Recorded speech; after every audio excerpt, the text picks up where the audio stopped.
Seguramente que nosotros hemos estado en crisis algunas veces. Las crisis como periodos de tiempo que sentimos muy problemáticos, provocados por situaciones difíciles en distintos campos de la vida. En la vida del trabajo, en la vida de la familia, en la vida personal, cuando sentimos que las cosas no van caminando como nosotros pensamos. Y también en la vida de fe. Situaciones que se convierten problemáticas, provocadas por situaciones difíciles y que hacen tambalear nuestra vida y no sabemos qué hacer. Esa sería una situación de crisis. Pero ante las crisis hay que tomar decisiones, porque no puede estar uno todo el tiempo así. Y hay que tomar decisiones para superar, para crecer, o bien a veces se toman decisiones equivocadas que empeoran las cosas y nos vamos hundiendo. Precisamente de esto nos habla la palabra de Dios hoy. En la primera lectura del libro de Josué, como que el pueblo había olvidado todo lo que Dios había hecho con ellos desde que los sacó de la esclavitud de Egipto. Se les olvidó, como algunas veces a nosotros se nos olvidan tantas cosas y nos terminamos ahogando, ni siquiera en vaso de agua, en puras gotitas nos ahogamos. Y por eso Josué les plantea y les dice que se decidan si seguir aquellos dioses paganos o seguir al Dios vivo que ha obrado el bien para ellos. Y sin esperar respuesta, dice: yo y mi familia seguiremos al Señor. Porque a veces, miren, un mal ambiente comunitario, un mal ambiente social, oscurece la mente y no nos permite ver claro, y entonces nos hundimos. Yo y mi familia seguiremos al Dios que nos sacó de la esclavitud de Egipto.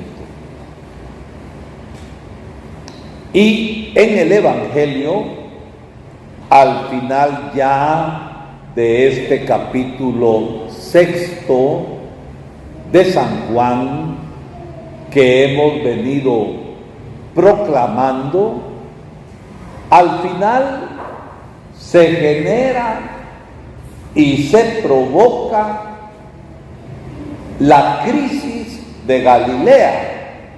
Así le llaman los estudiosos de la Biblia. La crisis de Galilea. Y todo empezó cuando Jesús, el misionero de todos los lugares, y que le seguían multitudes para escuchar su palabra como sabiduría, y también entre los que seguían a Jesús, había gente que lo seguía con espíritu de fe y había también gente novelera, como pasa en algunas comunidades, que son montones de gente para la fiesta patronal, pero para la vida ordinaria ya no. Y todo empezó porque Jesús se preocupó de la gente que no había comido. Acuérdense bien, son 5 domingos que llevamos ya proclamando el capítulo 6 de San Juan. Y de pocos panes y de pocos pescados, el Señor dio de comer a una gran multitud. Les dio la palabra, pero también ante la necesidad de comida, les dio de comer. Y entonces la gente se entusiasmó y lo querían hacer rey. Pero esa gente no entendió la señal de los panes multiplicados y de los pescados multiplicados, que es necesario alimentarse del alimento que viene de lo alto. Y entonces Jesús empezó a hablar del pan bajado del cielo. Lo hemos venido diciendo en estos domingos. Y Él es el pan bajado del cielo. Pero después ya no habla del pan bajado del cielo, sino que Él mismo se presenta como alimento de vida eterna en su cuerpo y en su sangre, y que es necesario alimentarse de su carne y de su cuerpo, de su sangre, para tener vida eterna. Entonces a toda esta gente, ¿qué se le acabó? ¿Qué se le acabó a toda esta gente? A un grupón de gente. El entusiasmo. Esta manera de hablar, dice el Evangelio de hoy, es muy ¿qué? ¿Muy qué dijo el Evangelio de hoy? Muy suave. ¿O qué dijo el Evangelio? Muy duro. Y no estamos de acuerdo. Y dice el Evangelio que muchos discípulos se retiraron, se fueron, porque les pareció muy dura la palabra de vida del Señor. También algunos de nosotros, cuando la palabra de Dios toca donde debe tocar para nuestra conversión y para nuestro cambio de vida, nos parece palabra muy dura. Ay, tan duro que habló el Padre hoy. Es que el Padre vino bravo y con nosotros se vino a desquitar. No, la palabra es la palabra. Y la palabra es para salvación. Y Jesús, en vez de suavizar su mensaje, Vuelve a repetir, porque la verdad no se puede negociar, mis hermanos.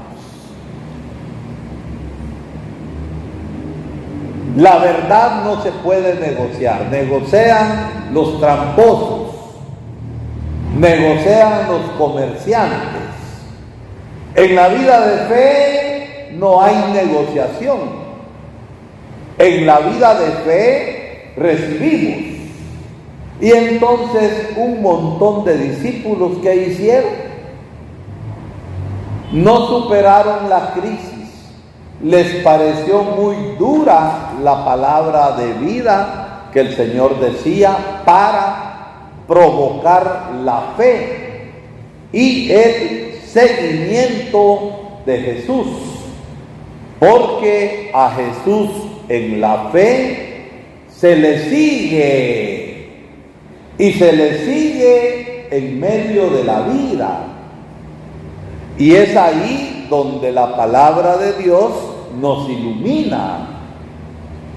Es ahí también donde, si nosotros comprendemos lo que significa alimentarse del alimento de vida eterna que es Jesús, es en medio de la vida donde nosotros somos fortalecidos en la fe para seguir adelante y superar las crisis, los problemas y las dificultades que tenemos en la vida y que tenemos en nuestra propia vida de fe.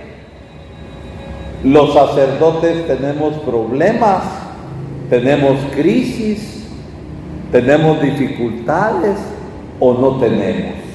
¿Qué dicen ustedes? Estamos en una gran cápsula de cristal donde no nos contaminamos con las cosas del mundo. Así estamos. No, estamos en medio del mundo y en medio de las dificultades de la gente y en medio de los problemas comunitarios y de los problemas sociales. Y hay cosas que indignan y que uno no las puede tolerar. Y en medio de todo eso vamos viviendo. Entonces Jesús, en vez de suavizar el lenguaje, vuelve a repetir las cosas. Es que si el Padre no los trae hacia mí, no vendrán. Y se fueron muchos que te has creído vos y lo abandonaron.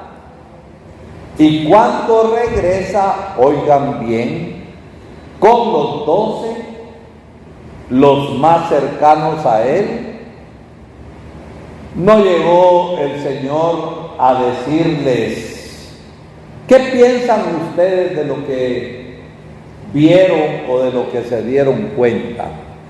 ¿Llegó el Señor a decirles eso? ¿O qué fue lo que les dijo? ¿Ustedes qué? ¿Ustedes también quieren irse? Ustedes también quieren irse. Es la misma palabra viva y directa que Dios nos dirige a nosotros hoy. Que en medio de las crisis, en medio de los problemas, en medio de las dificultades de la vida, donde nos aguardamos y queremos abandonar al Señor, hoy el Señor me dice a mí, como sacerdote, le dice a Beatriz, le dice a Silvia, le dice a Carlos: ¿ustedes también quieren irse? Tomen su decisión. ¿Somos libres o no somos libres? Dios tiene gente amarrada. Nosotros no somos títeres de Dios, no somos marionetas de Dios, sino que en nuestra libertad nosotros respondemos. Entonces, cuando el Señor va directo a ellos y les dice: ¿ustedes también quieren irse? Pedro: Señor, ¿a dónde iremos? tú tienes palabras de vida eterna. Y el cristiano que le cree a Jesús es aquel que le sigue y que le va siguiendo a lo largo de la vida y que le sigue en medio de las dificultades y los problemas que hay en la familia, en la comunidad, en el país. Y ahí el cristiano se adhiere, se apega a Jesús, recibe la palabra y la lleva a la práctica. Está recibiendo al Señor como alimento de vida y da frutos en medio de la vida. ¿No es cierto que tantas veces a ustedes les ha pasado? Tienen que escoger entre el bien y el mal. ¿No es cierto que a veces hay ciertos negocios donde hay mucha marufia, donde hay tanta corrupción y tal vez a ustedes los quieren envolver y hacerlos partícipes de la corrupción? Es ahí donde nosotros demostramos lo que dijo Josué: yo y mi familia seguiremos al Señor. Señor, tú tienes palabras de vida eterna. No hay que tener miedo a las crisis, a los problemas, a las dificultades. Cuando nos dejamos iluminar por la palabra de Dios y estamos apegados a Jesucristo, nutriéndonos de Él para tener vida eterna, entonces somos fortalecidos. Pero no solo personalmente, sino también comunitariamente. Tenemos que preocuparnos por formar la comunidad, esta comunidad de la Majada, que tiene que seguir creciendo. No se conformen con venir a misa con ustedes. La misa no es una cosa de devoción personal, no. Decir, como comunidad tenemos que decidirnos por el Señor. Y como comunidad tenemos que ser sal para dar sabor de Jesucristo en medio de la comunidad, en medio del mundo. Recibiendo al Señor tenemos que ser levadura para transformar la masa. Y ahí, en la comunidad, miren, aunque estuviera la iglesia llena, qué bonito, ahora sí vino gente. ¿Qué es que se llene este oratorio para toda la gente que hay aquí en la Majada y para que hay en las colonias que están rodeando ya la Majada? ¿Qué es? ¿No creen ustedes que nos falta el fuego del Espíritu para animar también a los demás? Es que cuando no hay ganas en los otros, es que falta la fe. Pero la pregunta que yo hago es, ustedes que vienen, ¿tienen la fe necesaria para, con el testimonio, convencer también a los otros? Yo no sé, ¿verdad? Cada uno de ustedes sabe, pero es que algo falla. Y si recibimos al Señor y le seguimos a Él, estamos llamados, mis hermanos, a seguirle. Mi familia y yo, dijo Josué, seguiremos al Señor, aunque se vayan todos. Muchos discípulos se fueron y Jesús agarra a los 12 directamente, sabiendo que uno lo iba a traicionar. También ustedes quieren dejarme. Tú tienes, Señor, palabras de vida eterna, que nosotros a lo largo de nuestra vida, aún con dificultades y problemas personales, problemas comunitarios, digámosle al Señor siempre: tú tienes palabras de vida eterna, y sigámosle para poder, mis hermanos, comunicar a los demás la fuerza que nos viene del Señor.